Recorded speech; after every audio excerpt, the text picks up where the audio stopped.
ছোট বোনের বুকের ওড়না যদি কেউ কেড়ে নেয়, এখানে বড় ভাই কি কখনো ঠিক থাকতে পারে? বোন গিয়ে যখনই ভাইয়ের কাছে নালিশ জানায়, ভাই কিন্তু বোনকে নিয়ে ওখানে আসে। আসার পরে উপস্থিত হয়, আর এই ৫ জন তখন ওড়নাটা নিয়ে ওখানে তাদের মধ্যে কথাবার্তা বলতেছিল। ভাই আসার পরেই তারা ৫ জনই তাকে দেখে হাসাহাসি শুরু করে দেয়। ভাই তখন জিজ্ঞাসা করে, তোর ওড়নাটা কে নিয়েছে? তখন বোন দেখায় দেয় যে ওই ছেলেটা আমার ওড়নাটা নিয়েছে। আর যখনই দেখায় দেয়, তখনই ওখান থেকে সাদা শার্ট পরা ছেলেটা কয়, কি সম্বন্ধী সাহেব, আপনি আসছেন?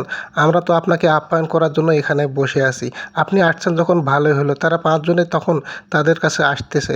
আসতে, আসতে তাদের মধ্যে কথাবার্তা হচ্ছে। তাদের ভাবখানা এমন, তারা তার ভাইকে অপমান করেছে, বোনকে অপমান করবে। এখানে বোনের আরও ক্ষতি করার চেষ্টা করতেছে। এটা কিন্তু কোনো ভাই কখনো মেনে নেবে না। এই ভাইয়ের পক্ষেও মেনে নেওয়া সম্ভব হয় নাই। তারা ৫ জন যখন সীমানা অতিক্রম করে তাদের সামনে নাচা-গানা শুরু করে দেয়, দেখুন তাদেরকে মাঝখানে ফেলিয়ে কীরকম করে নাচা-গানা শুরু করে দিয়েছে। তখন ভাই আর সহ্য করতে পারে না। সহ্য করতে না পারে একটা পর্যায়ে একটা মানে কীভাবেই সম্ভব করে না। একটা ছেলেকে ধরে যখন একটা থাপড় দেয়, থাপড় খাওয়া মাত্র দেখুন সে কীভাবে মাটিতে পড়ে যায়। আর ওই ছেলে যখন মাটিতে পড়ে যায়, সাইডে থাকা ছেলেগুলো কিন্তু ভয় পেয়ে যায়। আর বোনও একটু অবাক হয়ে যায়, ভাইয়ের গায়ে এত শক্তি।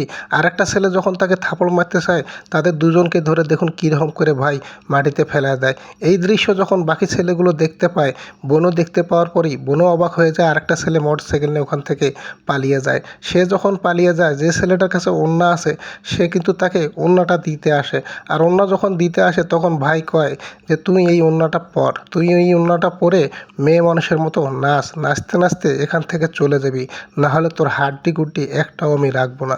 কারণ তুই আমার বোনকে অপমান করেছিস। আমার বোনকে অপমান করার সাহস তোকে কে দিয়েছে?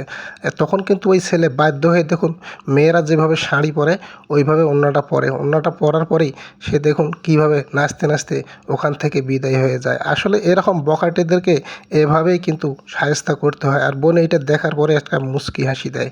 ভাইয়ের কাছে বোনের ইজ্জতের মূল্য সবথেকে বেশি ভাই। ভাইয়েরা এমনই হয়, নিজের জীবনে যে কোনো রিস্কের বিনিময়ে হলে বোনদেরকে সেফ রাখার চেষ্টা করে সবসময়। ভিডিওটা ভালো লাগলে শেয়ার করে দিন যেন সবাই দেখতে পায়।